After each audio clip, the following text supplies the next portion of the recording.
So if I don't talk loud enough or you don't understand me, just indicate. Don't think I have an accent. I do think that most of you have one. So if you have to repeat the question, I'll ask you.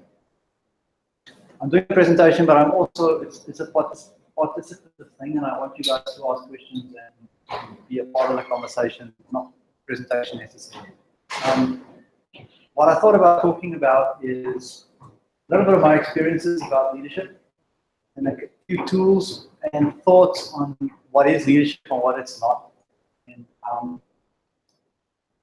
I've been in leadership for a while. I was raised in South Africa, grew up in a military family. My dad was a general, police general, I guess. And going into the army, the first thing that you do, that they told me, oh, you're a general's son. So now suddenly you need to become an officer and you need to do all these things. I was 17 years old when I joined the army, and at the age of 18, I had 100 troops reporting to me in an operational, conventional situation. So it was a very big learning school for me about what not to do rather than what to do. My advantage was I had a very good non-commissioned officers and sergeant majors who saw my incompetence and was willing to take me under their wing without people. So that's where it started out. I was in the military for almost 10 years, and then I became a software engineer and was a developer for quite a few years. And as they do, when you do something well, they give you a leadership position, and then you screw it up again. So that's how I came to be in leadership. I've been in New Zealand for 4 years. It's been the best move of my life. I've lived and worked in other countries as well. Worked in the US for a few years. But New Zealand is an absolutely awesome place. So you guys who are here, you're very lucky to be these two islands. Really, you're religious. Thank whoever you thank for being here. Okay, so this is me. I close my eyes at night. I want to be a fighter pilot. I've seen Top Gun. It came out in 1996, I think, and I think I've seen it more than 100 times. And but this is where I ended up. So that's not really me, but that's what I do for a hobby. So I love flying. I haven't done it since I've been here though, mostly because the weather is not good for those who live. Just a little bit about myself. The reason I'm here is because I screwed up a lot in my life, and being a leader, you don't get a lot of feedback about people telling you what you're not doing and what you're not doing. So, some of you guys who's worked with me and currently working with me and in the past, and know that if you're not telling me what I'm not doing, you're not doing your job. So this is an opportunity for you guys as well to ask questions about what we did wrong and how we approach things in life. But I'd like to know why you guys are here. So I've spoken to one or two of you about why you're here, but I want to get what your expectation is of this meeting. It's really important that we have goals in mind, and I'd like to know why you are here. Anybody who wants to tell me why they're here tonight? Come on, Murphy, tell me why you, because I told you. I'm here because I listen to something that I never really have it. How many of you have people reporting to you? Line report. I guess the rest of you don't, but in some reason you're here. It's very interesting. I think leadership, by the way, has got nothing to do with reporting lines. It's got everything to do with leading people. We'll talk about that a little bit. So, what's the purpose of leadership? So, my definition of leadership, or the purpose of leadership, is to create order from chaos. I am from Orion, and as you know, we have a little bit of chaos right now. And it is the real leaders that stand out during this period. The primary purpose of leadership is to create order. So in any role that you perform as a leader, that should be your purpose. Management comes in as once you have created the order, to keep the order in place. That's my definition of management. So it's not management's bad, leadership is good. It is just they serve different masters and they have different purposes. Hope the sound still works. This is your last chance. After this, there is no turning back. You take the blue pill, the story ends. You wake up in your bed and believe whatever you want to do. You take the red pill, you stay in Wonderland, and I show you how deep the radical goes.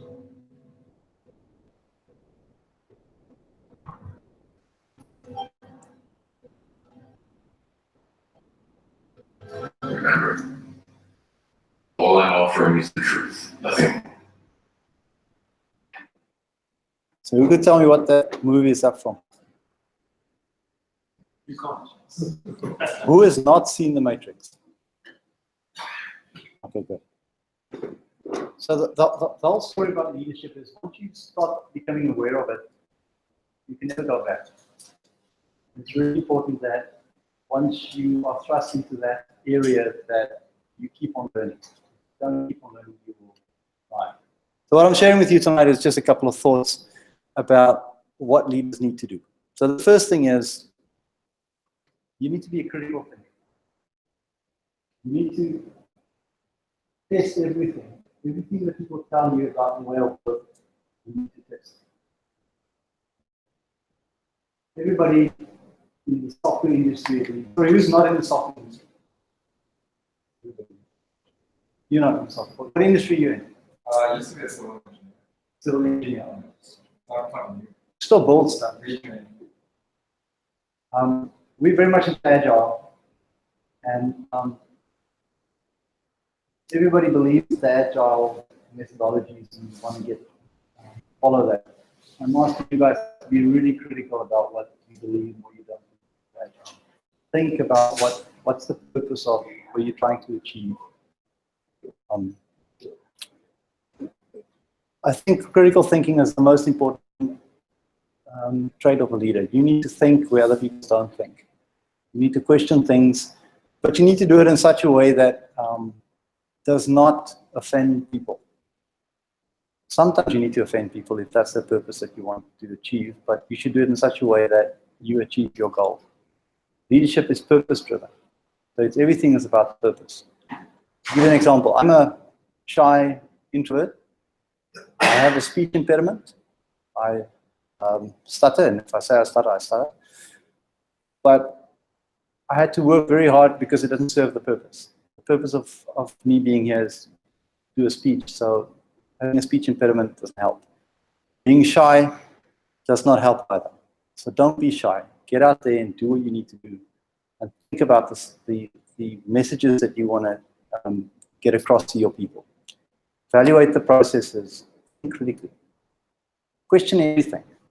There's no such thing as a, Anthony, for you, sacred cow. I say holy cow, and then people correct me and say it should be sacred cow. But question everything. It's really important that when you go back tomorrow morning to your job, from the first time you walk into the door, start questioning why are you doing what you're doing. If you cannot answer the question about why you're doing it, don't do it. If you get an instruction to do something and they cannot tell you why, don't do it. Okay. The next thing that is really critically important, I don't know who's read the book Extreme Ownership. It's written by Jocko Willink. He's a SEAL, SEAL. I like it because it's got the military background and I can buy into the way of thought. But the whole motif of the book is you need to own it.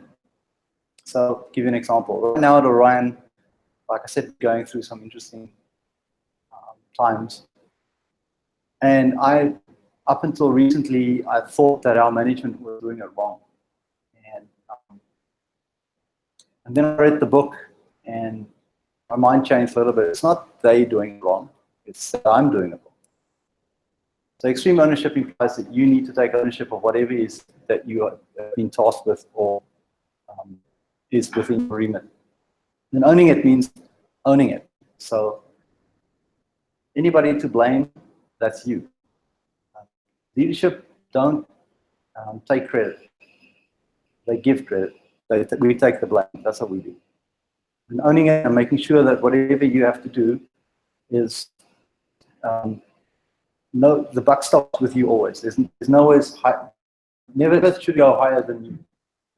Stops with you. If one of your people are not performing the way they should perform, you're not performing the way you should perform. Okay. That's as simple as what it is. You can never blame anybody else for anything. There are no excuses. No, there's very few reasons. Even if you take a reason and excuse, there are no reasons. Okay, so extreme ownership is really, really critical.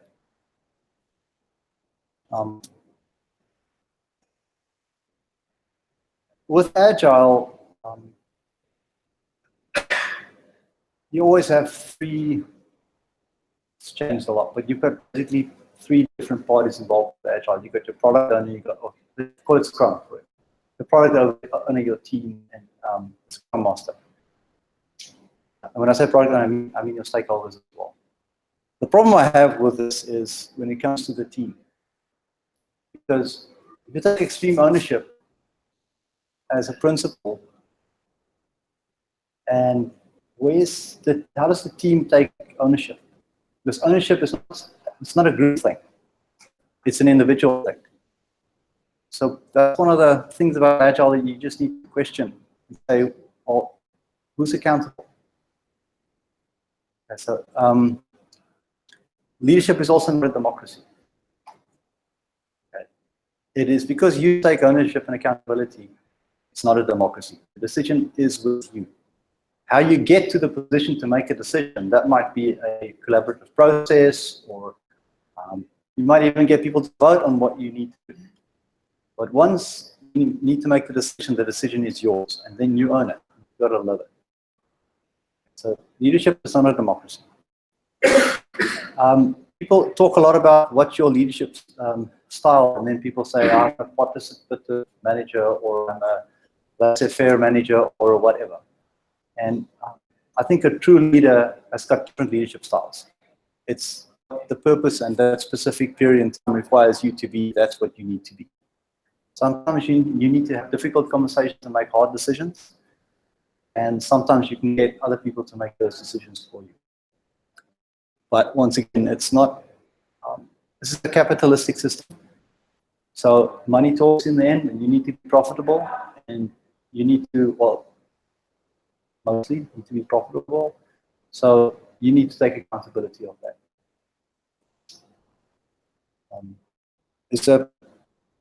I think it was I forgot who invented who again. But it was the Greeks and the Spartans. So that the Spartans wanted to invade Greece, but the Greek had a democratic system. Spartans also wanted to invade. I forgot exactly now, but the end story is the one country had a dictator, and the other one had a democracy. And the dictator was able to resist the forces of the Greek, sorry, of the Spartans, but Greece wasn't. And the reason for that is because of democracy. Because they voted on what's the best thing to do, and certain circumstances, like in a war, you don't want participative management and voting to determine where you're going to go. But then again, if you lose your head. So it's really important to understand the responsibilities that you have as a leader. Okay, now a little bit more practical. So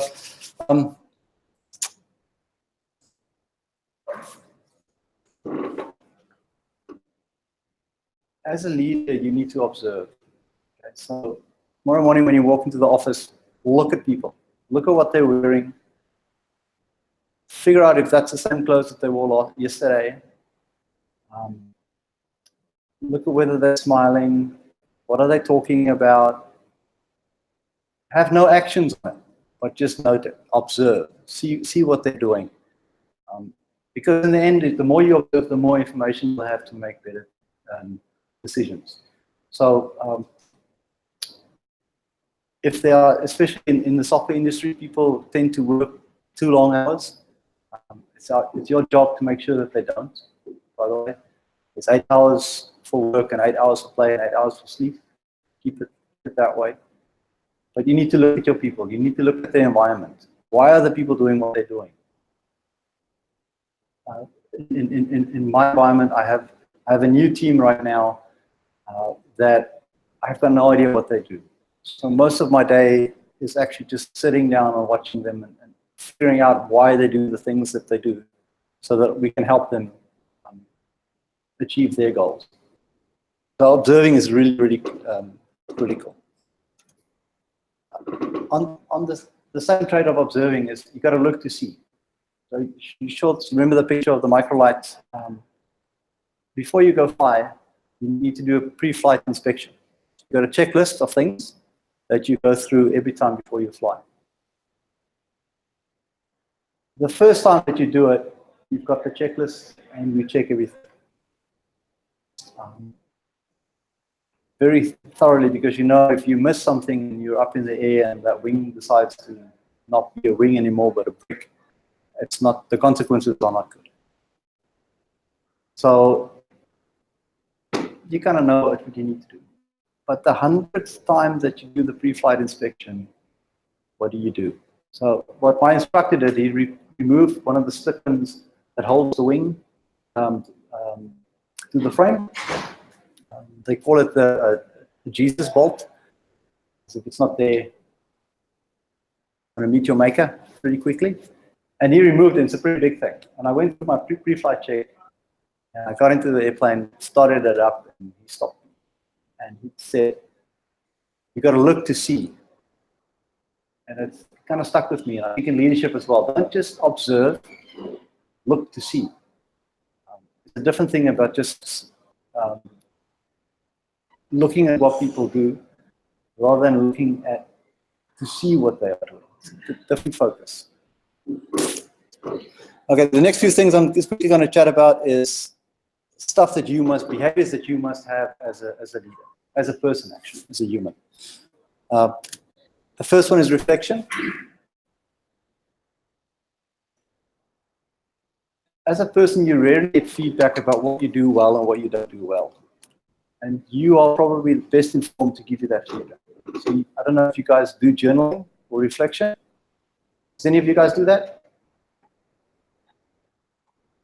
Okay, good. So some of you could do it. It's really important that you sit down at some point during the day, in your favorite chair, take a pen and a piece of paper with your journal and start writing down what happened during the day. It's not to keep a diary. It's not a diary. It's not the purpose of it. It's more about reflective thinking. Important to write it down because that slows your brain down to actually think about what you are saying. Try it for a week. If it doesn't work, then stop doing it. Reflection is probably the most powerful tool that we have. And it's one of the techniques that I sometimes do. I'm not that good at it because I've got too many meetings. But if you've had a meeting, 5 minutes after the meeting, sit down and write down what happened in the meeting. Not for anybody else's purposes, but for yourself. You'll remember what happened in the meeting, first of all. And secondly, it's time for you to think about how the people reacted in the meeting. We've been taught, especially some of the modernistic thinking, is that we shouldn't put people in boxes. I think you should put people in boxes. But it's not a negative thing. You need to go look at people, what happened in the meeting, why did they react the way that they did, what is the purpose that you want, and what do you need to change in your behavior next time to make it a more successful meeting. So you put people in boxes. But you've got to do that as quickly as you can after the meeting. if that doesn't work at the end in your reflection, just go through what was the significant events during the day. You'll be amazed what you learn about yourself.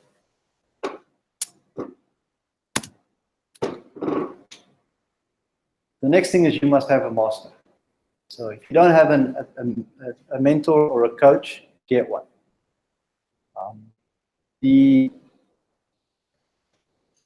Hopefully it's not somebody who you report to. That kind of makes life a little bit difficult.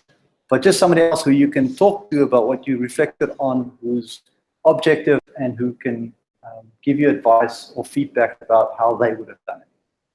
It's not necessarily that they know how, but at least they have a different opinion than you have. So it's really important. If you don't have a mentor, who has a mentor here? Okay, cool. Get one. If you don't have one and you're interested, I'll see what I can do to help you find one if you don't have one. But really important that you find somebody that can help you through this. Especially like Harry, like you said, it's lonely being a leader. And you sometimes just need somebody just to listen to your frustration, because you cannot share that with your people working with you. The next one is feedback. Especially with your peers and the people reporting to you, if you have those, you need to somehow get them to give you feedback. You need to develop techniques. There's quite a few techniques that you can get to do that, but you need to ask them for feedback. You need to push them to get feedback. Because that's how you learn. You take the feedback, and you take the feedback from the mentor that you have, and you reflect on that, and if you need to, you change your behaviors. It is critical that you understand that you're probably not right. As soon as you think you're right, you're wrong. I'm taught this daily by my wife. Whenever I think I'm right, I'm wrong. It's also become like that. It's a trigger for me that when I go into an argument and I'm saying, are you willing to bet on this? If I get to that level of conversation, I need to shut up, because that usually means I'm wrong. The more confident you get, the more arrogant you get. You probably will. Okay. Now, this is specifically for people leaders, I think. I guess for anybody. If you're at your job and you're sitting around the table and you're the smartest person around the table, quit. Then and there, walk away. Okay? I had that experience in a previous company I was in, where I looked around the table and I realized that I'm the smartest person around the table, and I'm not very smart. And you could see that where the company was going as well. If you're the smartest person in the room, leave. Okay. If you're recruiting, make sure that you recruit the best people that you can recruit. That's the one opportunity you have to build the team that you need to be successful. You have to pick the people around you. If you inherit a team and you haven't picked them, put them in boxes and see whether you want them on your team or not. If you don't want them on your team, then you need to have an exit strategy to get them either skilled up, trained up, or moved out. Because if you want to build a high-performance team, you need to be people that you want on the team. Remember, you're accountable for that. They're not accountable for you. You're accountable for their purpose and their success. So if you don't have the right people in the team, get the right people. Those are the tough conversations you need to have at some point if you are a leader. You're going to have to let people go at some point, either because they don't fit in or just because of performance things. But those are tough conversations. Pick your team. Make sure you pick the right team. One of my principles are the 7 Ps. It's a military term. Proper prior planning prevents poor performance. So if you plan well, it has a big impact on your performance. Just remember that it doesn't matter how good plan you make. No plan survives your first contact with the enemy. That's also a military saying. So it doesn't matter how well you plan. As soon as the tire hits or the rubber hits the road, things will change. But if you don't plan, you won't know how to react to that. So really, really important to plan. So what I try and do practically with my day, every morning I come in and I'm at work early, and I sit down with my to-do list. And my to-do list consists out of 3 things, really. It's a little black book, or a little book that I have where I write my stuff as in meetings and my action points in there.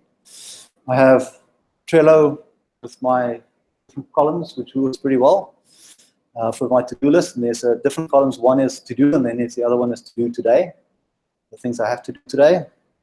And the third one is I use OneNote also for some thinking and getting stuff in. So in the mornings I go and I collate these 3 things and I decide what I have to do today. And the way that I decide what I have to do is I don't know if you've seen the Eisenhower matrix. It is a way to classify your to-do list, because all of our to-do lists have more things on it than we can possibly do. So you classify what you have to do in 1 of 4 boxes. Either it's important or urgent, or it's important and not urgent. It's not important and urgent, or it is not important and not urgent.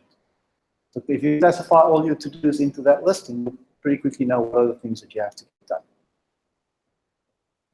We're in an era where we are very reactive to chats, Slack, Teams, whatever you use, or email. I try to read my email maybe once a day, which is definitely causing some frustrations from people who are trying to give me work through email. But you gotta not be reactive. You need to plan and execute the plan. If it's important enough, they'll come find you. So that's a couple of things that I do to help make my life a little bit easier. By the way, I still miss things. Which is life.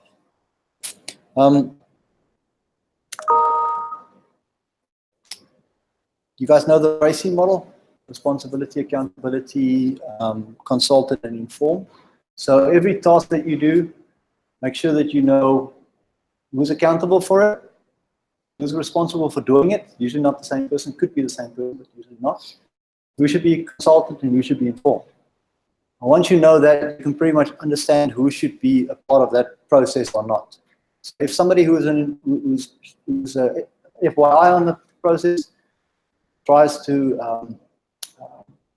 derail it, you quickly understand what value they bring or what you need to do. It's always about the accountable person. Every single thing must have one and only one accountable person. Never a group. Because if there's shared accountability, there's no accountability.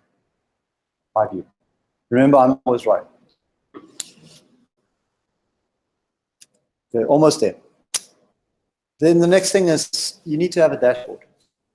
So when you fly an aircraft, you need to know how high you are, where you are going, what the temperature of the oil is, what the temperature of the engine is, all that kind of stuff. So you need to somehow have a dashboard to indicate to you how's it going with your business.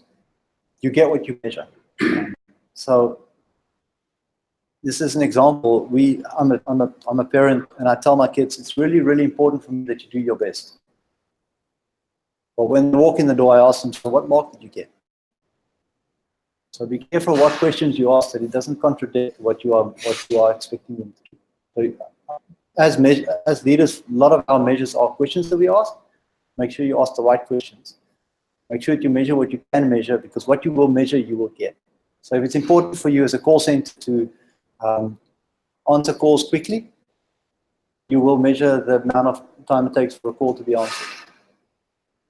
Or if you want to close tickets quickly, or you measure how quickly tickets get closed, then you will get tickets get closed quickly. But that's not necessarily the output that you want. That might just be that it's closed, it's not necessarily with quality. So make sure you know what you want to measure, and make sure that you've got a dashboard that gives you that information.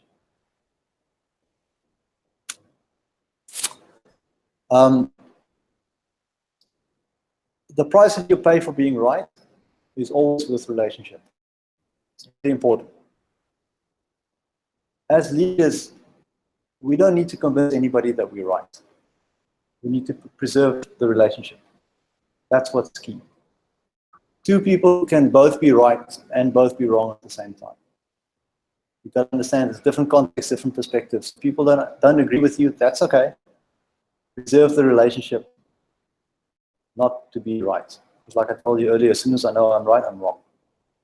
I just want to make sure that you understand that the price you pay for being right, you guys who are in relationships will know, the price that you pay for being right is usually at the cost of the relationship. And then the most important thing about leadership. Okay. It's very difficult to be a leader and not to think that you, and not let the ego grow. You really need to guard against the ego. The one thing that I've learned being a leader is I don't know how to do it. As soon as my ego starts taking over, I make the wrong decisions. And you need to make sure that you've got the right people in your team to get your ego in check. So recruit smarter people than you. That's a very good way to make sure that your ego doesn't run wild with you. Make sure that you get people in your teams that will tell you when your ego is getting better. The more you read, the less your ego will be. So reading is really, really important. Come to meetups like this. There's a few people in the world. I'll give you guys a reading list if you're interested in that really broaden your mind about leadership. Don't believe everything you read, because they also think they're right. Okay, so critical thinking is really, really applicable. But the more input you get, the better decisions you make. And lastly, from my side, kind, be consistent, be confident, and always tell the truth. Okay, any questions?